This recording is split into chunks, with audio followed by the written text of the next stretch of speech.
እውነት ለመናገር ፓርላማውን አይቻለሁ ዛሬ ሙሉን አይቻለሁ። የተነሱ ጥያቄዎችንም ተመልክቻለሁ። የጠቅላይ ሚኒስትር መለስ ዜናዊ በነበረበት ሰዓት በፓርላማ ሲደረጉ የነበሩ ውይይቶችን በሙሉ ታዝቤ ተመልክቻለሁ። የሚነሱ ጥያቄዎችንም እዛ አካባቢ ሲደረጉ የነበሩ ሰዎችንም ማየትና መመልከት በቂ ምላሽ ይሰጣል የሚል እምነት አለኝ። ሰዎቹ መለስም ይሁን አብይ አህመድ ዲሞክራሲያዊ ናቸው፣ ለኢትዮጵያ ሕዝብ በቂ ምላሽ ይሰጣሉ የሚል ድንቁርና ውስጥ አልገባሁም። ሁለቱንም የማይበት የየራሴ አንግል አለኝ። አሁን ግን አብይ አህመድ ዛሬ ሲሰጥ የነበረውን የፓርላማ ውይይት ተመልክቻለሁ። የተጠየቁትን ጥያቄዎችንም አድምጫቸዋለሁ። ከጥያቄዎቹ ሲጀምር እኔ በጣም ይቅርታ እንደው ይሄ የሆነ እንትን ያደርጋል የሚል ነገር የለም። ይልቅስ አብይ አህመድ ያንን ጥያቄ ተንተርሶ አፍሪካን ስለ ኢትዮጵያውያን የተጠየቀው ስለ አፍሪካ እንድማረግ አፍሪካኖች እንዲቢሰሩ የሚቀጥለው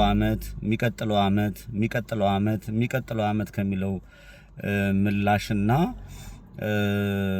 አባትና እናትን እየበተነ ቤተሰብን በድሮን እየቀጠቀጠ 4 ሚሊዮን ህፃናት ወደ ትምህርት አስገብቻለሁ የሚል አፉን ሞልቶ መናገር፣ ሰላም የሌላት ሀገር በፍጹም በኦሮሚያ፣ በቤንሻንጉል፣ በደቡብ ክልል፣ በአማራ ክልል፣ ትግራይ ክልል ጦርነት ላይ የነበረች አንዲት ሀገር በድሮን እየተቀጠቀጠ ያለ ህዝብ መሪ ሆነህ ለምቻለሁ ጂዲፒ ይሄን አድርጌያለሁ የሚል ከአይኤምኤፍ ሪፖርት ደርሶኛል እያለ ሲቀልድብና ሲያላግጥብን እኔ የታዘብኩት ያለው ነባራዊ ሁኔታ ምድር ላይ ያለው ነገር ምንድነው የሚለው ነው።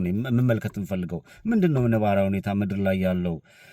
አብይ አህመድ መለስ ዜናዊ አትሊስት ከጎንደር ወለጋ መሄድ ትችላለህ፣ ከወለጋ ጅማ መሄድ ትችላለህ፣ ቤንሻንጉል ጉሙዝ መሄድ ትችላለህ፣ ደቡብ ክልል መሄድ ትችላለህ። መለስ ዜናዊ በነበረበት ሰዓት ህወሓት ኢህአዴግ የምትለው በነበረበት ሰዓት አትሊስት ከክልል ክልል መንቀሳቀስ ትችላለህ። የጎንደር ጤፍ፣ የጎንደር ገብስ ወለጋ ይሄዳል፣ የወለጋ ምናምን ይሄዳል፣ የኦሮሚያ ክልል፣ አማራ ክልል፣ ትግራይ ክልል፣ ደቡብ ክልል፣ ሰሜን ምስራቅ ምናምን እያሉ መነቃነቅ ይቻላል። ምንም አይነት መነቃነቂያ በሌለበት የአዲስ አበባ ህዝብ አንገቱን አፈነ ይዘህ ንጹሃንን እያሳደድክ ባለህበት ወቅት ስለ ልማትና ስለ ዲሞክራሲ አወራለሁ ብሎ አደባባይ ላይ መገኘት ያው እንደዛ እንደ ጠቅላይ ሚኒስትር እንደነበረው መለስ ዜናዊ ከመሞቱ አይቀርም፣ ሞት አይቀርም። ምንም ልታጭበረብር ምናምን ትችላለህ። እኔ የታዘብኳቸው በጣም በርከት ያሉ ነገሮች አሉ። ለምሳሌ የኢንዱስትሪ የጤና ተቋማትን ማህበረሰቡን የሚገልጽበትን መንገድ ፓርላማ ውስጥ ያሉት ሰዎች ምን ያህል አካባቢያቸውን ወክለው ጠንከር ያለ ጥያቄ ይዘው መጡ የሚለውን ነገር ስትመለከትና ስታይ የጠቅላይ ሚኒስትሩ ለማብራራት የሚሄድበት አፍሪካን ለማሳመንና ለሴራና ለክፋቱ ለመጠቀም ሄደበት እኔ የተረዳሁት ነው። ለክፋትና ለሴራው የተጠቀመበትን ርቀት ነው እንጂ የተረዳሁት ለዛ ህዝብና ለዛ ለኢትዮጵያ የሚጠቅም ነገር ያስቀመጠ ብዬ አላስብም። ስለ ልማት ስለ ራስን የመቻል ይሄ የትምህርት ሂደቱን እንዳለ ሊዘረዝር ገነት አስመስሎ ሊያሳየን የሄደበትን ርቀት ስትረዳ እውነት አማራ ክልል ላይ ጦርነት የለም፣ አማራ ክልል በጦርነት የተደበደበ አይደለም። እውነት ኦሮሚያ ክልል ላይ ጦርነት የለም፣ የኦሮሞ ህዝብ እየተሳደደ አይደለም። እውነት አዲስ አበባ ላይ ወይ ደግሞ በክልል ከተሞች ላይ ትግራይን ጨምሮ ቤንሻንጉል፣ ሶማሌ ጨምሮ ደቡብ ክልል ላይ ያለው ህዝብ ልሶ ቀምሶ ያድራል፣ ራሱን ችሎ የሚኖር ህዝብ ነው የሚለውን ነገር መመልከት የከበደበት ማህበረሰቡን የናቀበት ሂደት ነው።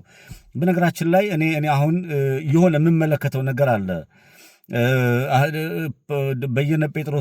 ፕሮፌሰር በየነ ጴጥሮስ የተናገሩትን ነገር ማስታወስ ምንድነው? ካላጎነበስክ ማንም ላይ አይወጣም ያሉት።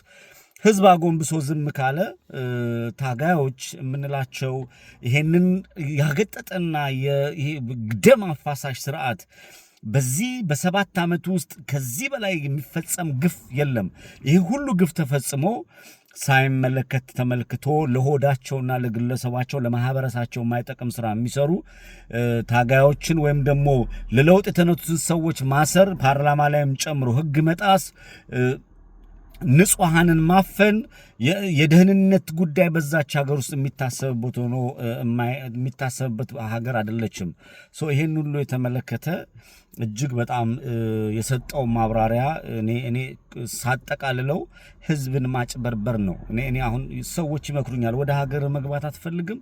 እንደው ምን ሆነ ነው እንደው አንዳንዴ እንደው ዝም ብትልስ ምናምን ይሉኛል። የተሻለ ኑሮ ነው የምኖረው፣ ራሴን አስተዳድራለሁ፣ የማስተዳድረው ብዙ ነገር አለ።